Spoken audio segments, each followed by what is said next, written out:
Here we integrate x cos of 5x dx. So as we can see here, we have a product of two different types of function. This x is an algebraic function, and this cos 5x is a trigonometric function. So when we have to integrate two different types of functions, we basically use the integration by parts method.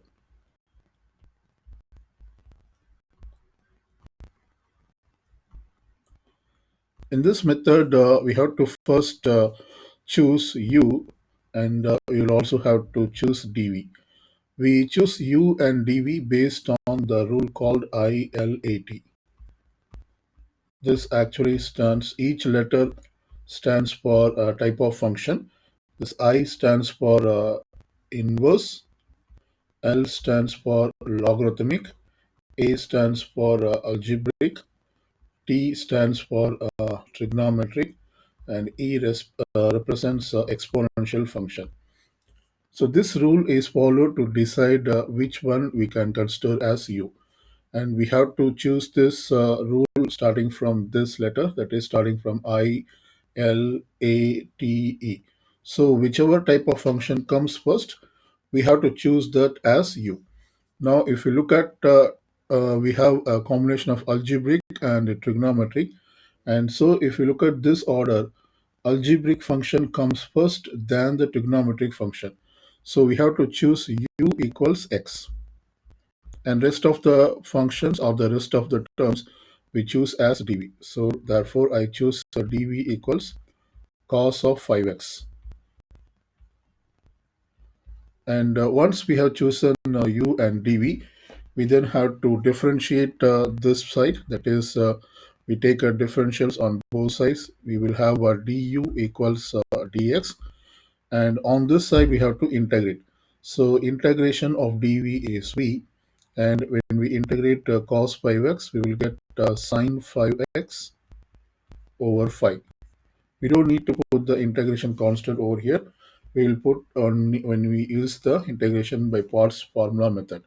Now we have to apply the integration by parts formula, that is integral of u dv, and this equals uv minus integral of v du. When you look at the original integration, this x basically represents this u, and the rest of the term, that is cos 5x dx, this represents dv. So we can definitely apply this u dv formula to integrate the x cos 5x.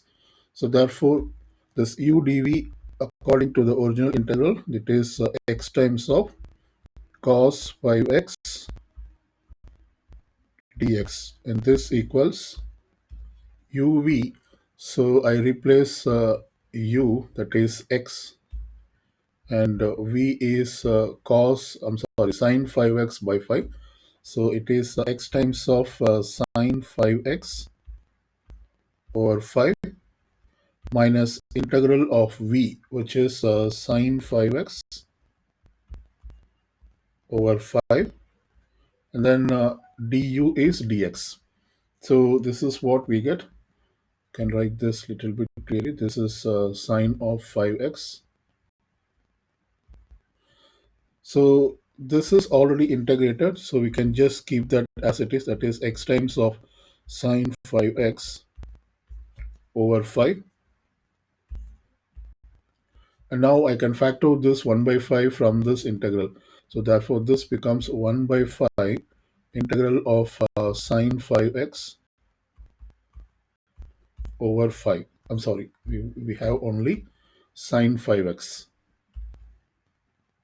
dx. Now we will have x times of sine 5x over 5, and minus 1/5 of. Here we can use the integration by substitution method. So let's do that separately over here. So we will have to integrate sine 5x dx. So let put u equals 5x. So du equals 5 dx. Now you can solve for dx from this one. So therefore du over 5, and this equals dx. Now let's apply the substitution here. Therefore, this becomes integral of sine of 5x is u, so it becomes sine of u, and dx we can replace it as a du over 5. So therefore, this becomes a du over 5. So we factor 1 by 5 out of this integral, and then we have to integrate only sine u du. So integral of sine u is negative cos u. Therefore, this becomes 1/5 of negative cos u, and we can put the integration constant, that is c. So this becomes negative cos. We replace the u as 5x. So this is basically negative cos 5x by 5 plus c. So this is the integral of sine 5x. I'm going to replace it over here. So therefore, I can put this in brackets. Integral of sine 5x is negative cos 5x over 5. This is negative cos 5x over 5.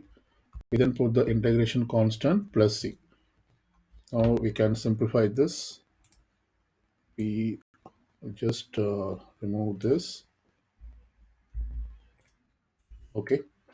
So this equals, we will have this term as it is, that is x times of sine 5x over 5. This negative times negative is positive, so it becomes plus, and 5 times 5 is 25. So I can write down this as 125, 1 over 25 cos 5x plus the constant c. So this is the result of the given integral. That is, when we integrate x times of cos 5x, we'll get x sine 5x over 5 plus 1 over 25 cos 5x.